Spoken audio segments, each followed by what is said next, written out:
Is this a woman from the spirit world? Did Robin Foy and his research team find proof of life after death at Scole? Or was it an ingenious hoax?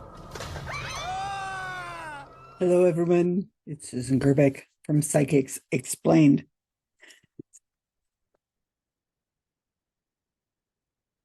Do not do this to your loved ones. Do not leave them when you know you're going to die. Do not leave them an immense amount of things to do, stuff, videos, cassettes, beta tapes, reel to reel, just stuff. Oh my gosh, I love it too. It's good stuff.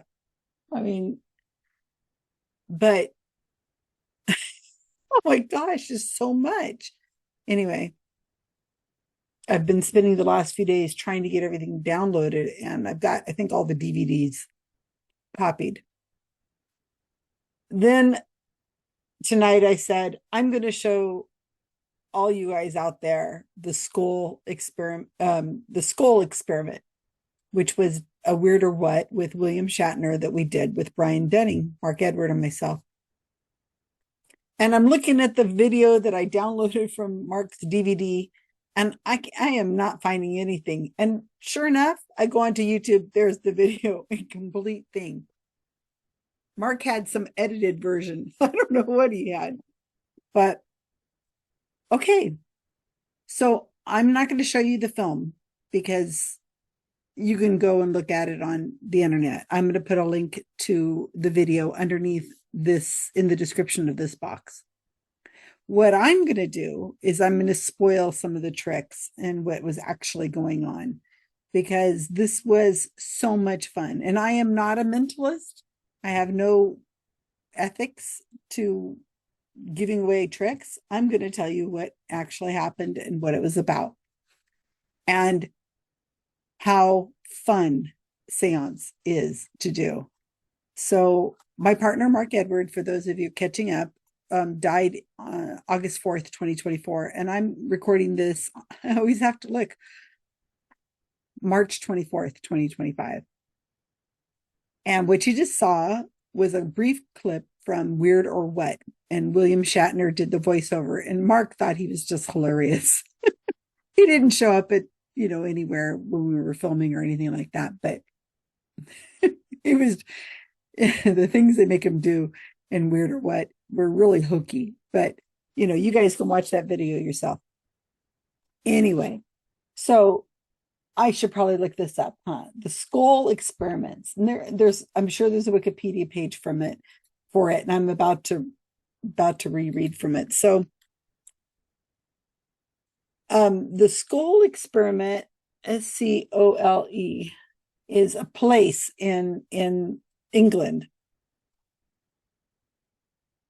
Oh, well, let's see. Oh, I'm not seeing it. Oh, Scole experiment, Scole. All right. So the Scole experiment is part of the Wikipedia page for mediumship. So it was supposed to be the best evidence ever of a seance. And so when you watch the Weird or What, or you read about the Scole experiment, you're going to find out that there was a lot of things that were happening with a thing of film and a photo and so on. Okay, this is nothing more than magician tricks or mentalism tricks, sleight of hand. Of course, the photography was rigged beforehand. All the controls they had, there was no video footage of this at all. I think there's a couple snapshots. And whenever you look at the Scole, the Weird or What episode, you're seeing a recreation of it, I believe. So yeah, it's a recreation because they've got like CGI and all this other stuff going on. They thought they were controlling.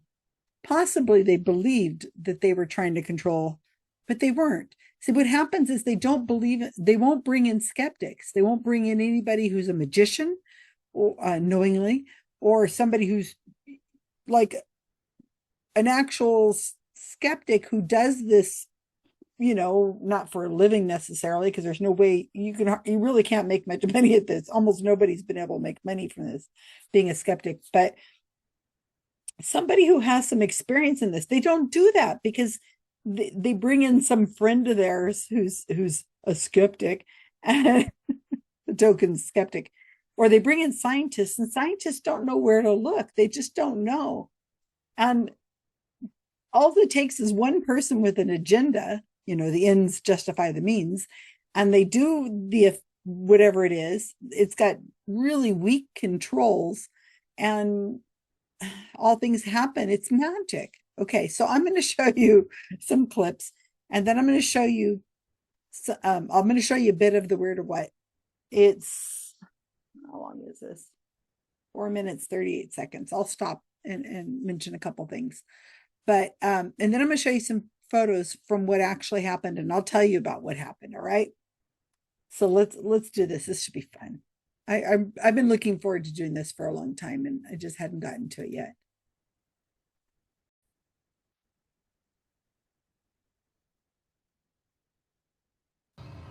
But there was one photograph that was different from the rest.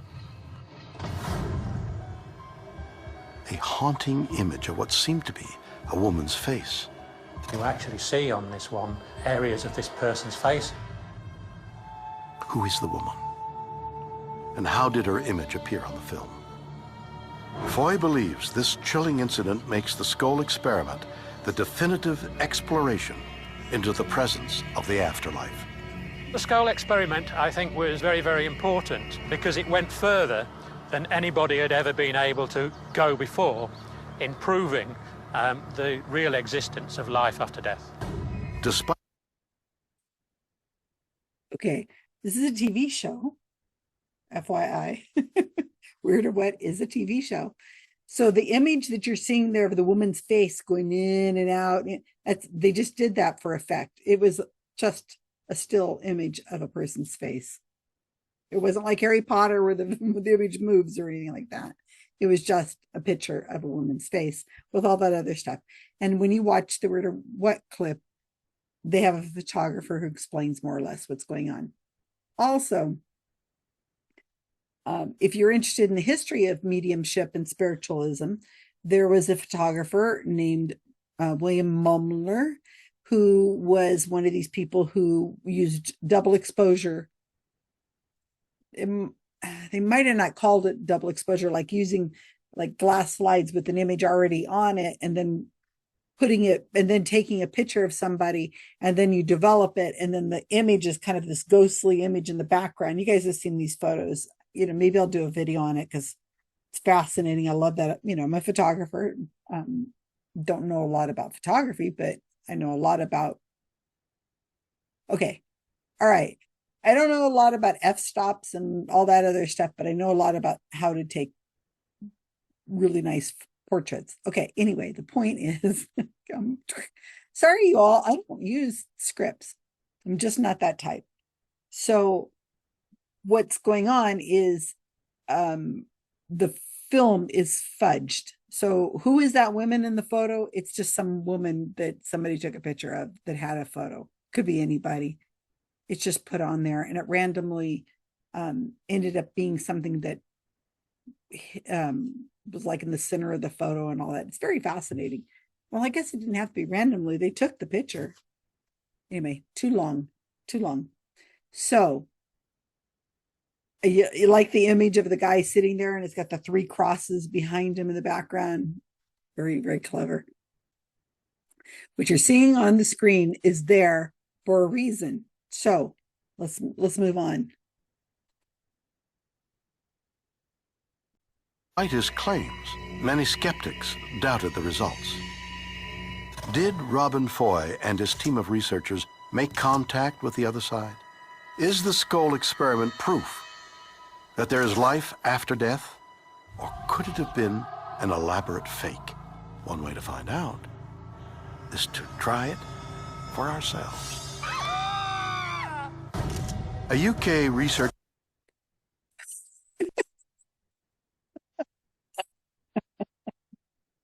Oh, so all we have is still images from the Scole experiment. These It's 5 people sitting around a little table with, rinky-dink table and some objects on it. And, come on, give me a break. That table is going to be so easy to move.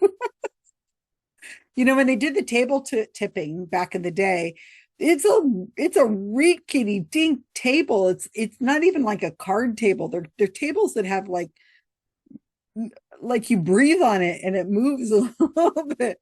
They're not using these big, heavy duty dining room tables with oak and everything. No, that's not what's being tipped. But you're going to see. Let's see if you recognize anybody in this video, the clip I'm going to show. Team experiences a remarkable series of paranormal events during a series of seances. Did they find proof of life after death? Brian Dunning is a scientific journalist. He believes the events of Scole were nothing more than an illusion. Here's the problem with seances, is that seances have existed as a magic trick for 200 years. They are an illusionist giving the impression that spirits are in the room. They are a magic trick. It's almost impossible to envision a seance being done seriously by people. They're always performances. So that's why, yeah, it's hard to take a seance seriously. What we are trying to recreate are the famous Scole experiments. Was the Scole experiment a magic trick? To test Dunning's theory, we've set up a fake seance using a professional illusionist. To create the conditions at Scole, the participants are sitting in pitch darkness. Using night vision cameras, we can see them, but they can see nothing at all. The session begins with everyone holding hands. Give me your hand here and your hand here. Please do not break the psychic circle at any time during the seance. Spirits, are you with us tonight? The Scole experiment claimed that spirit voices seemed to come from midair. The illusionist will attempt to recreate them with an assistant using a cardboard tube as a megaphone. Speak to us. She will always love you. Whoa. Faking disembodied voices seems simple. Charles, the name Charles. But can they convince Yes. these participants That was close. they are being physically touched by spirits as claimed by the people at Scole? My spirit guide, I'm going to ask my spirit guide, Francine, will you give us a physical manifestation? I want Francine to come towards the center of the table. What? What happened? Don't touch me. About yourself! Whoa, whoa, whoa! The final trick centers around the claim that objects materialized out of thin air. Is this so easy to disprove? Leave us now! Leave us! Ah! The experiment is over. Even though his seance was badly faked, the participants are left visibly shaken. Nobody's laughing. Everybody took that completely seriously. It was a very powerful experience for these people. Although the participants were fooled, Brian believes this proves the Scole experiment was a hoax. We saw a few of the things today that were reported from the Scole experiments. We've seen that those can be easily faked. Do we know that they faked them at Scole? No, of course not, because no controls were applied. We don't know what actually happened. But when we see how easy it is to fake it, how can we know that these could have been real?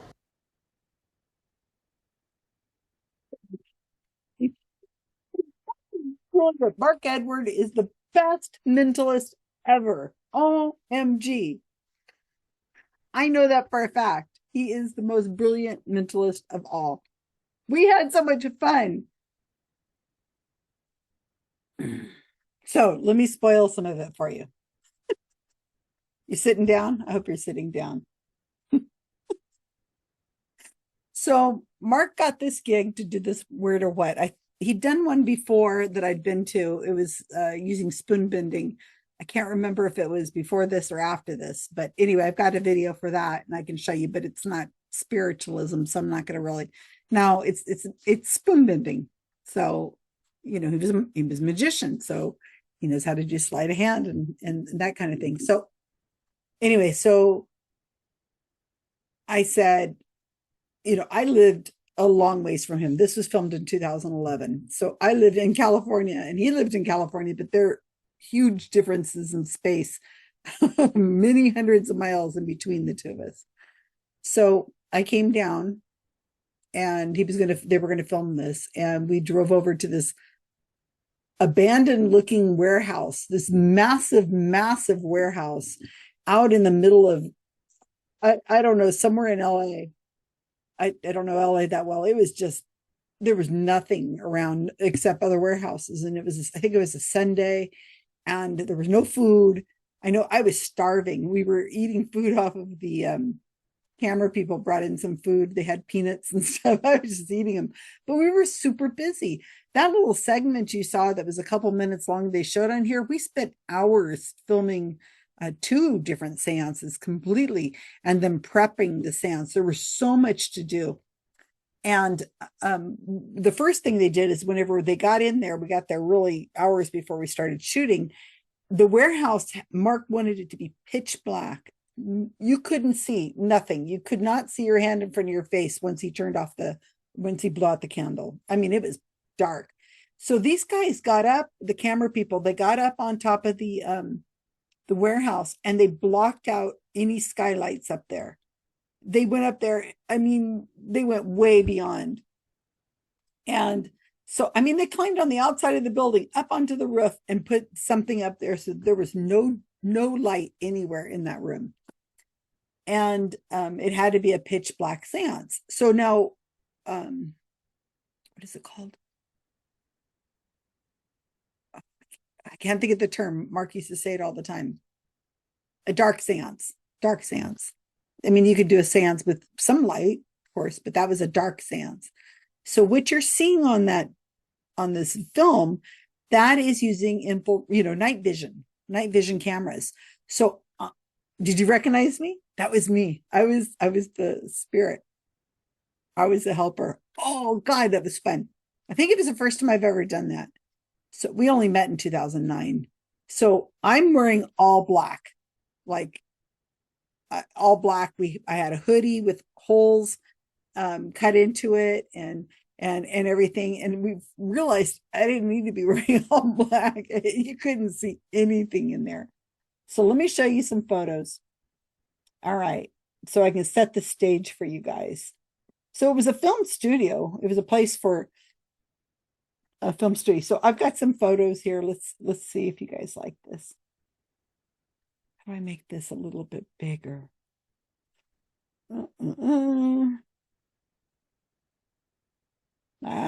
I'll just fix it in post. Let me show you. So, like I said, we were there for hours and hours. All right. So here's the film studio, not the one we used, but they had these places all over this warehouse where they would do filming. And so you can see there's a green screen and all this, they would put a set design together. Here we go. So we're filming in this area where so those black curtains are there. And you can see it's just all kinds of stuff going on in here. You had areas to film. I guess I don't know if it was a rented place or what it was. Yeah. See, here's all this kind of stuff happening over in here. But we made a medium chair, and I'll show you this a little bit more. Oh, here's a room that had like a, couch and stuff. A Jeep. Oh, look at this. All right. So Mark brought a few of his effects, and these are the camera people and, the chairs that we're going to do. We're doing a small seance. We did two different seances. Now, Mark's effects always are, again, this is why he's so awesome. His effects that he makes himself, or he made himself, they had sound to them. Like when you'd open the box, it would make a creaky, weird sound. It had smell. It had texture. They're very realistic for spookiness. All right. So they filmed a lot. I mean, we filmed for, like I said, for a couple hours. Look at these cameras and sound equipment. And see all this curtain around outside here. So that place, that has a reason for that. So this is not the night vision part. This is they're doing an interview with him. They didn't know what is going to be used. Look at this. Very sophisticated. So there's Mark. Now, what you're seeing on here are some of the props. Now, he had a story. See the tambourine right there? And the video that we showed you earlier, that tambourine isn't on the table anymore. And I'll tell you why in a minute. But he made a story. He made up a story of a sea captain, if I remember correctly. I think I have this like audio somewhere of him reading out the script. But it isn't, I'm not going to show it to you right now. But a sea captain, and he lived in the area where we were at right now, like wherever that warehouse was.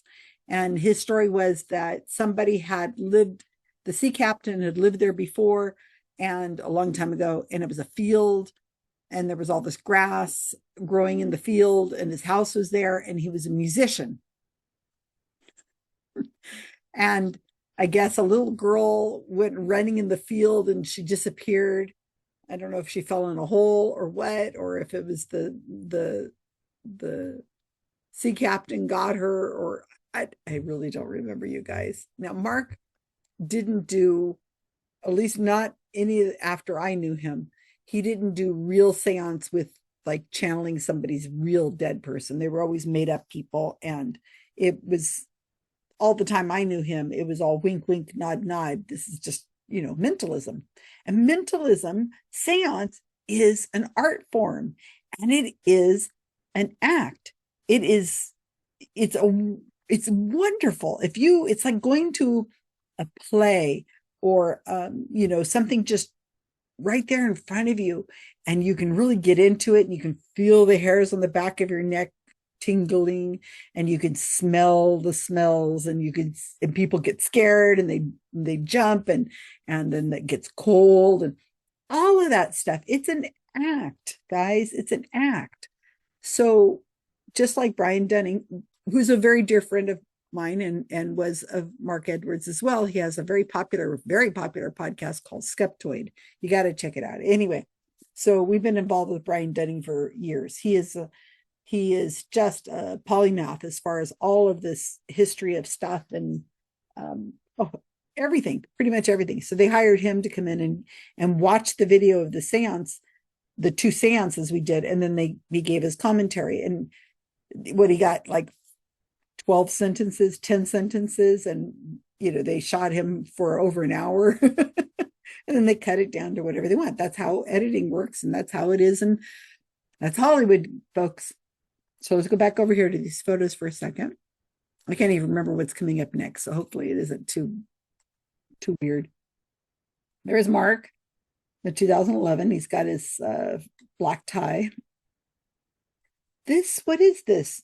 I can't remember if it had anything to do with it, but here's his sea captain. He had it in a silver frame, an old photograph.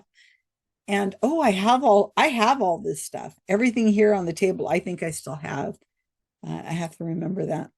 Yeah. So there's a crystal right here and an old box of matches, and everything just looks very old. There I am. That's back when I had dark hair. So there I am. Aw, looking at this man I loved. So anyway, there we are at the table together, and I've got my black little oh my gosh, am I wearing the same shirt? I'm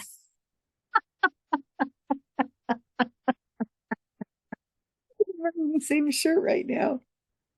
Oh yeah, I think I'm wearing the same shirt. Isn't that hilarious? Yeah, okay, so I don't buy anything new all the time. Fashion statement, Susan Gerbic.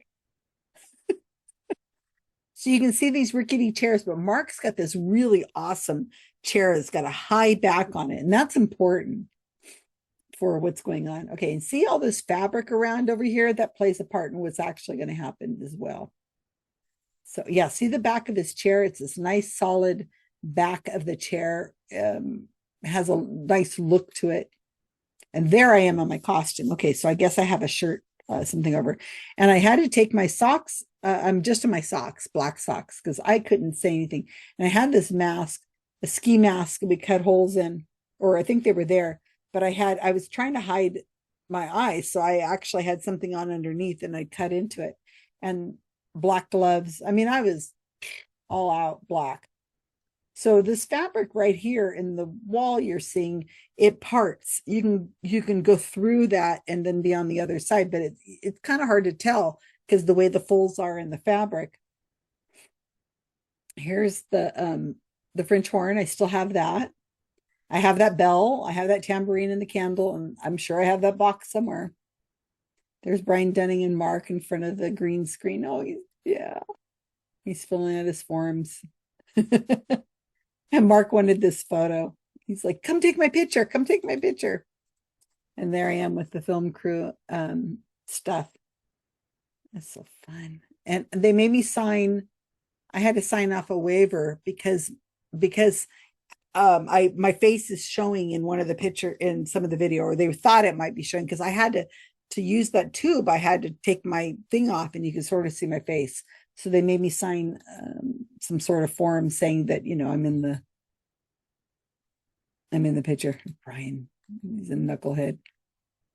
Good guy.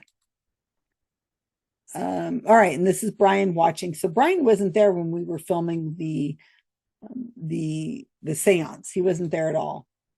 He showed up afterwards to see the video. Oh, there I am in my hat. Good times. So, all right. How did all that happen? Gosh, let's see. So they brought in 3 people from off of Craigslist, and they didn't tell them what they were going to be there for. They just knew they were going to be shooting in something, and they didn't know what.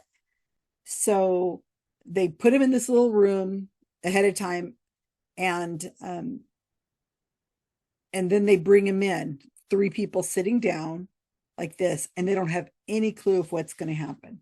So before the people showed up, Mark and I had to practice, and we had to practice with the film crew. Now, Mark is this is just his thing. This is what he's really good at. So Reader What didn't have a script. It was all Mark Edward.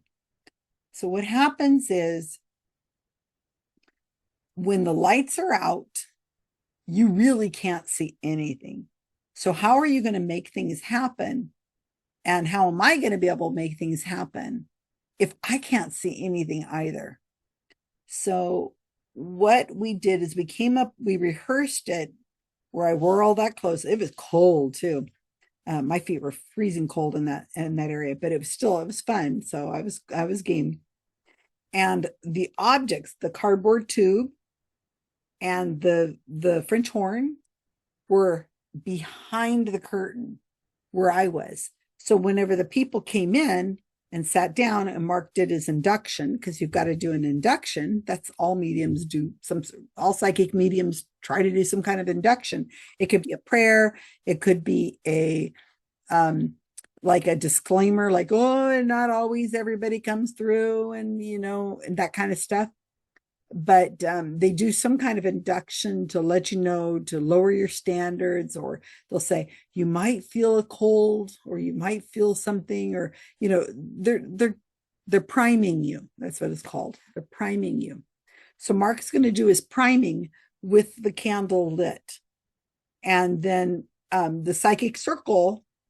They can't. He does not want them to undo their hands, because if you undo your hands and you're moving your hands around, you might touch me, and I can't be touched, because then you would know that it would be, seance over, that there's a physical person there. So they have to have their hands there. So they'll say, you must keep your hands, you must hold hands. Do not let go of the hands, because, you'll break up the psychic circle and you might harm the medium, and it's a bunch of nonsense. So what we did, I had to have some guide. So I'm off behind the curtain. And Mark's chair is a solid chair, as you saw. what we did is we went and got glow in the dark stickers and we charged them up, like when the lights were on, we charged them up really good. And we put those stickers on the back of the chair, his chair, like 3 of them in a row. And then on some of the people's chairs that you can't see, in a place where they couldn't see them, like way down low, we put others. And the only thing we could find were these bugs, like you got at the dollar store. They're glow in the dark, sticky bugs, little spiders and beetles and ladybugs and stuff. So we took them and you put them on where they can't see them. But when I come out the curtain, I had counted how many steps it took to get to his chair. And I practiced and practiced. And then I got up to his chair. Now he knows I'm there and he's holding onto their hands. Now there's lots of ways of doing this, you guys. There's lots of ways. I'm just telling you one way, the way we did it. And I go right up to his chair and I put my back right on his, right here. So I'm leaning over his shoulder like this. So my hands are able to go over him. So he, obviously, so I can reach the objects that are there. And then I also had things in my pocket and I also had things off camera, well, off script. So I'm able to do this. I can't see anybody, but I just know where that chair is. I know that. And I have a very dim view of the other 3 chairs. And those glow things do not last very long. They're very, very dim. Now the camera crew, remember there's a camera crew there too. So don't forget that there's a camera crew there and I can't be walking into them. So we rehearsed that we would walk in we would go in a counterclockwise or clockwise way or something like that, because they have night vision cameras. So they can see me, but I can't see them. I think there might have been a little red spot on the camera somewhere, and that is about all I had. And there's 2 or 3 camera angles in there. So they could see me, but I kind of told them what we would do and I kind of rehearsed it. Again, we just made it up so that they would get an idea of what was going to happen and where to be filming and, so they wouldn't run into me or anything like that. All right. So I had a light. Once it gets really dark in there, it plays tricks on you with your eyes. So I had these little fiber, what are those plastic things at the very, very end of the very thin plastic things that has a little tiny light, like a LED or a fiber optic. I think it's called a fiber optic. And I had that and I would take it out and I'd wave it in the air and turn it on. And then it would have these like little lights and I'd go like this and it'd be off. So they would get this they could kind of see this thing that would appear like a fairy light in different places. We also had the smell of roses. I had a rose because Mark is really into smell, the sound, the texture, everything of mediumship. So at an opportune moment when he was speaking and he would be talking, I think there was something to do with a rose bush. And he doesn't say, "Hey, do you smell roses?" No, it's a subtle thing. Maybe they'll notice it, maybe they won't. Just of roses. And then the voices, gosh, that was weird. So again, I had to practice this because I have this long tube and I guess it was cardboard. He said it was cardboard, but then he wasn't there. The voiceover said this long tube. Maybe it was paper like you get with wrapping paper or something. And what you want to do is you want the voice to appear in the middle of the table like that. So I had to take the tube and I had to take it and pull it up and down so that I would not like bop anybody in the head or anything like that. So I'd take it and I put it on my mouth and you can't have any air. I mean, you got it sealed in your mouth really good. And then you go down where you know that Mark is right here, up and into the center. Mark is going to be all mad at me for giving away. Mark would be getting mad at me right now for giving away these tricks, but it's all available. It's all out there on the internet. I think you guys should know. Sue me. So I completely didn't know what to say. I was like, Uh, she will always love you, so you're whispering it. And when we did the same thing in Britain, we did this in Scotland. He's like, you got to say it with a British accent. And I'm like, I don't have a Scottish accent, And you have to say mum and not mom. And things that sound more Scottish than Americanism. Wow, this ghost is American.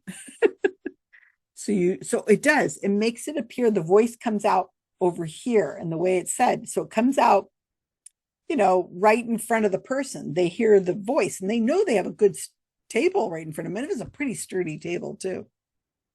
So then I went around and I tried to touch people, but I can't be sure there's a person there. So it looks like I'm reaching over and just touching her. I'm not 100% sure because you don't want to smack them, So you're just slowly edging up to him, but you got to move along. You got to get to it. So you just go up and you just kind of brush them, maybe like their hair or give them a quick little tap. Nothing overdone. And then at one point I reach over Mark and I pick up that tambourine. It's on the table and I pick it up. Now we'd rehearsed this because I didn't want to hit any cameramen or anything. I pick up the tambourine, shaking it, and I hold it in the air and I shake it, shake it, shake it, shake it. And then I threw it at the fabric wall so that it would hit the fabric and roll off. Not in the video, of course. We filmed so much. And so it's crashing the sound. But like I said, I don't want to hit anybody. So we had to kind of practice where I could throw it at what point. And again, they could see me. So I'm like shaking it as I pick it up and put it in the air. They could see it. And then, gotta rip my shirt. I gotta fix my shirt because, this is my famous shirt from where you filmed the Weird or What. Anyway, then, so I had to go take the tube. I had to walk back. I went back to, where Mark's chair is. And I went and turned around and walked right back, hid the tube because they can't see the stuff whenever they get done, when it's over. So I hid the tube under the fabric. And then it looks great in the video, doesn't it? So I get down crawling as low as I can. And I go underneath the table where Mark's feet are there. So I go up and I go up underneath the table and I go to where the middle of the table is, it's the center table. It's got one, it doesn't have 4 legs. I think it was just one center thing, I think. And I went up to that thing and I shook it like crazy. As you can see, I love that part. Where is it? See if I can get to it again. So you can see this scene. And then Mark screams, which is great. And the people are just freaking out. I'm laughing, internally. I've never done anything like this before. Mark's got it down. Some of these images crack me up. Oh, this is such good memories. Oh, of course, I can't find it. Hold on a second. So I went in there and I shook that tail. Oh, here it is. I think it is. Let me show you again. I love this part.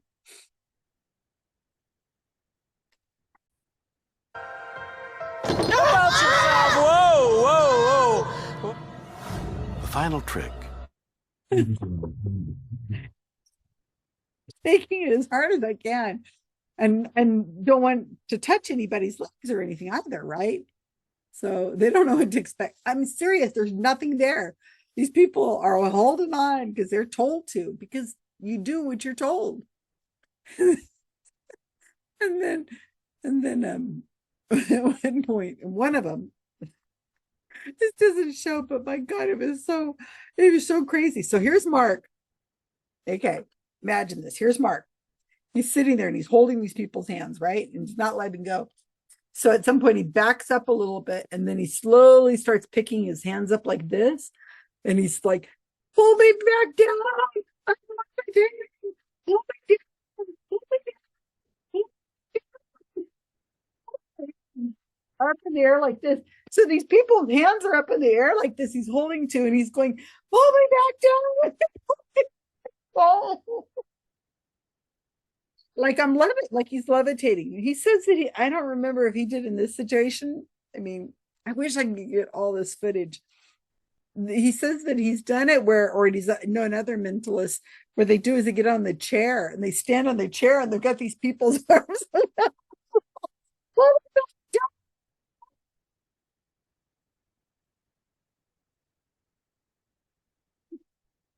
I tell you, you guys, I lived a weird life with Mark Edward. Weird or what is not, you're not kidding. So the French horn,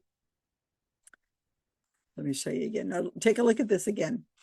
You'll see I'm leaning kind of over his chair, and materialized out of thin air.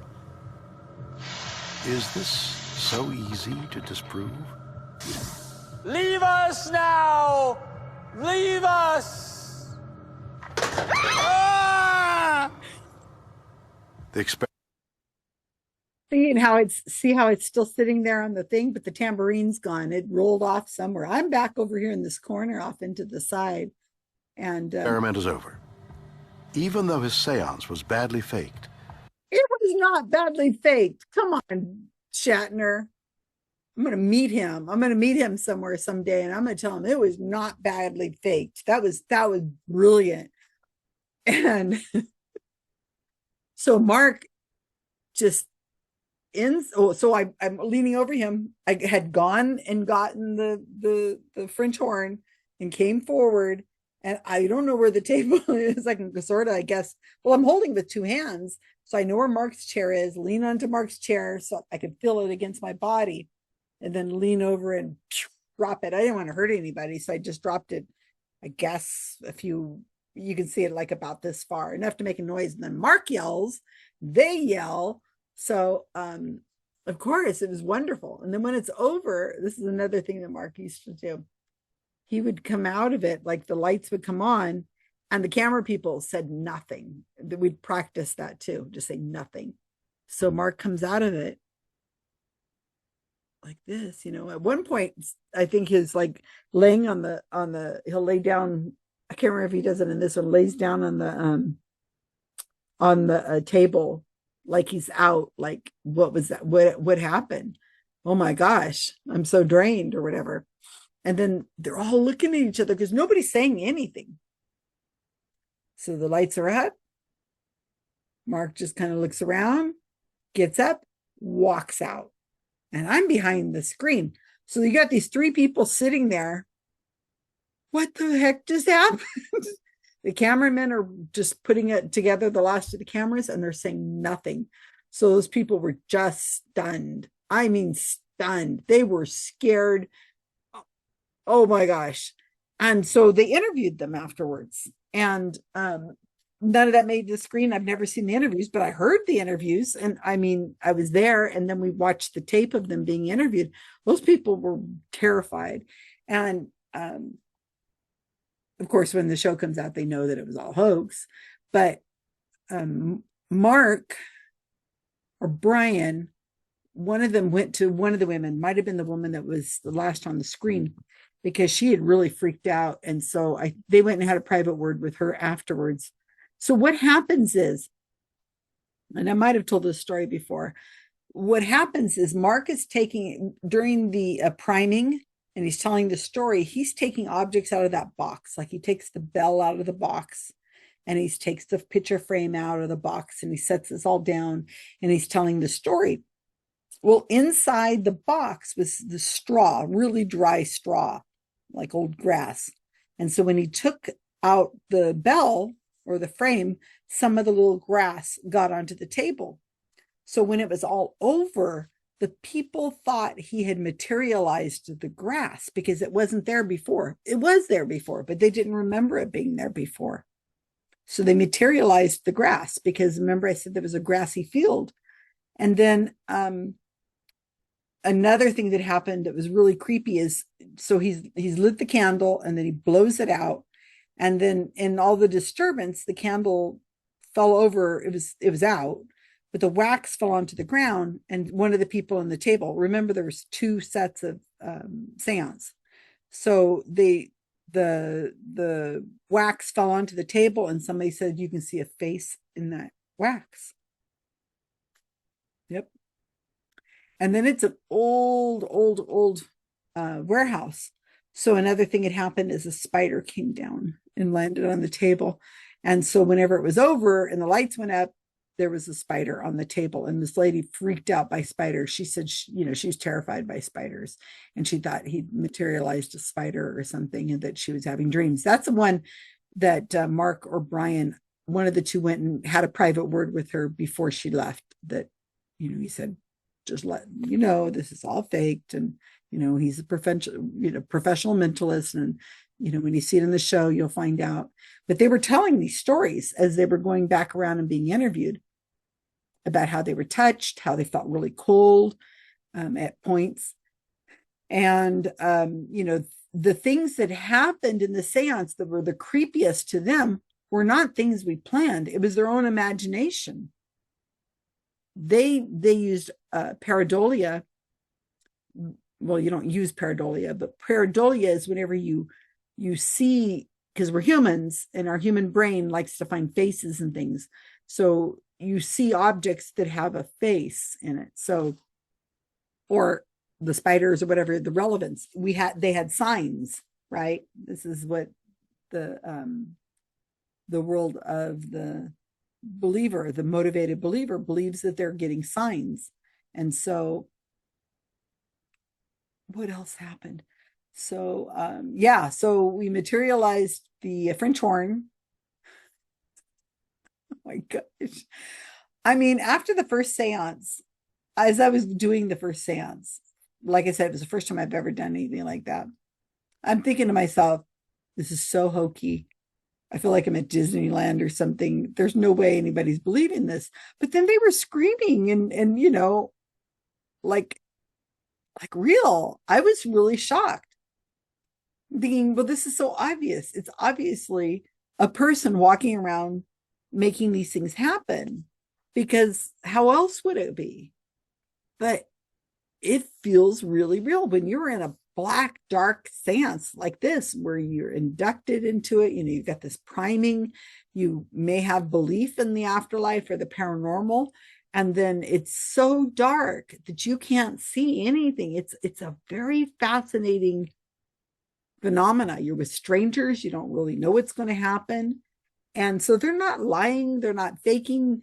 They're just caught up in the moment. So that's what it was. And that's what seance is. So it is an art form. So these people left. They were scared. Yeah, of course they were.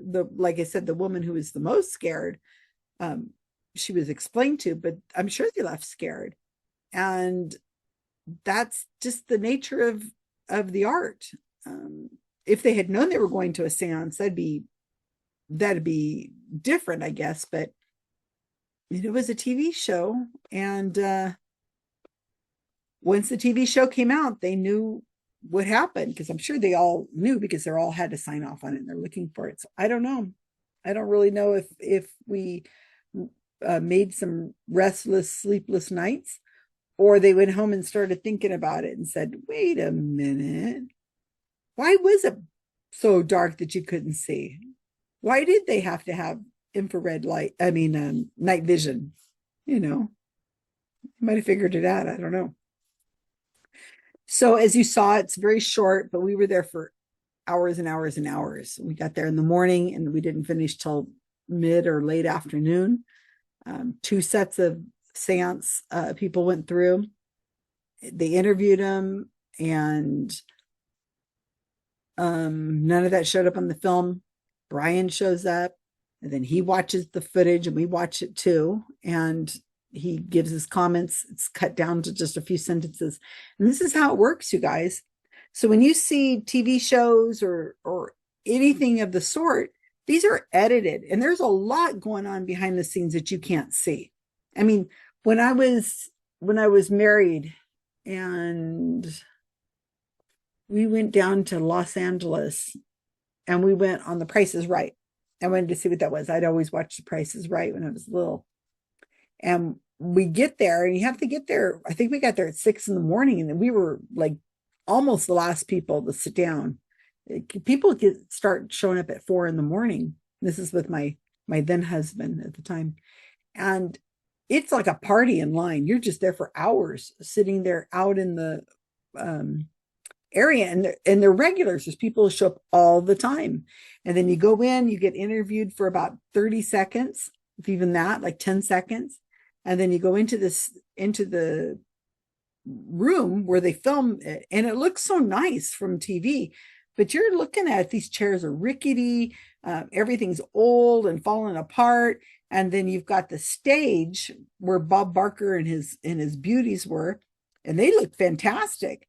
But everything else, I mean, the people who are the camera people walking around and the mics and all that, they're just dressed like I am. I mean, they're just like in t-shirts and jeans and shoes, and all that's happening around the outside, you can't see it, but everything is very tightly filmed, like right up to this edge. Anything past that edge is just whatever. Somebody could be standing there eating a cheeseburger right off camera, and you would never know it because they're just out of the view of the camera. They know exactly how far to go and where to be at.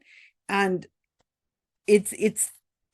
once you've done that a few times, you've seen that kind of thing, you start to realize that all of these shows that you see on TV, these paranormal shows, these are staged just like this. They say reality TV. There's nothing real about it. I mean, they're real human beings there, but that's about it.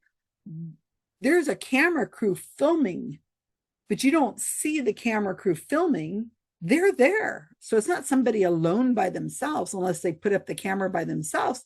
But then you'll see them being recorded with the camera, like they're talking into the camera.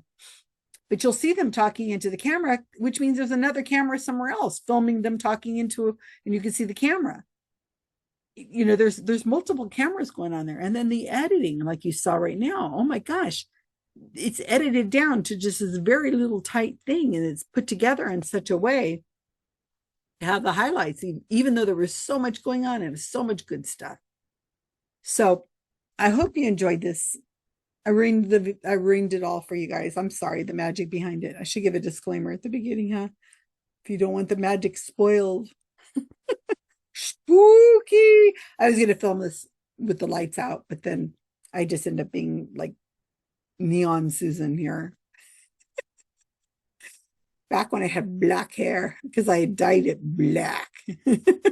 You know what year it is because of my hair color. Now this is all gray, you guys. I'm not blonde. It's gray. And is there anything else I want to tell you? I have more to show you. I hope you like this. Leave comments. Let me know what you thought. I'll do more if you ask me to. I have other footage, and I think it's interesting to see what's actually going on behind the scenes in these things. So to find out more about the Scole experiment, you can watch the video, and you can Google it and all that. But it was just somebody hoaxing. Now I don't know if all the people in there were hoaxing or what. You know, probably they had the best intentions, but somebody amongst a little group knew that they needed to fudge some stuff, like the film, because I didn't get in there by accident. The photo on there did not get there by accident, and it did not get into the box. And the box is locked and all that. You know how many boxes I've seen a magician or a mentalist go through and unlock when they're locked? They make a big show of putting this big old heavy lock on here, and everybody's got to try it and see if they can open it. And they got the lock on there. They put it on. Why do they go to so much trouble to make you show that you can't get in through that lock? Because there's a sliding door in the back with a little trigger. You hit this button, you move it this way, and it goes, pop, and then you reach in, grab the film, put another film in there, push it back down, and you can examine the box, or you might not be able to examine the box. They don't want you to look that closely. But you can look at the box relatively, and you can't see the thing. So then they take the lock off, and they make a big effort. Guys, it's just a trick, all right? So, welcome to my world. Great memories. really great memories. I'm so glad I have a lot of photos and some video of this to remember. But all right, you guys, remember what I said at the beginning. Don't leave all this, your legacy laying around. Do something with it while you have the time to do something with it, or make the time. Just don't leave it for somebody else, because this story would be so much better if Mark and I were both talking about it. In fact, he does. I think there is an article about it. You know what? I think there is. Oh my gosh. Oh my gosh. Let me see. Mark Edward had a blog. It was called, he wrote for Skeptic Blog, which was Michael Shermer's thing down in LA. And I think he wrote this up, now that I think about it. I think it was called Skeptic Blog. I'll leave it in the if I find it, I'll put it in the description down here along with this video you can look at, and you can see if I find this article that he wrote about the Scole thing. I think he made one or two. So yeah, it's the closest we can get to him to remembering what this was all like whenever it was really there. All right. Please like my video. Please leave a comment. If even just put a little emoji of a puppy dog or something on there, because it really helps the algorithms so that this gets recommended and goes further. I mean, unless you don't want anybody to see this video, of course, then probably don't like it and don't comment, whatever you do. But if you could share it, that'd be great. I would appreciate it. That'd be great. Thanks, guys.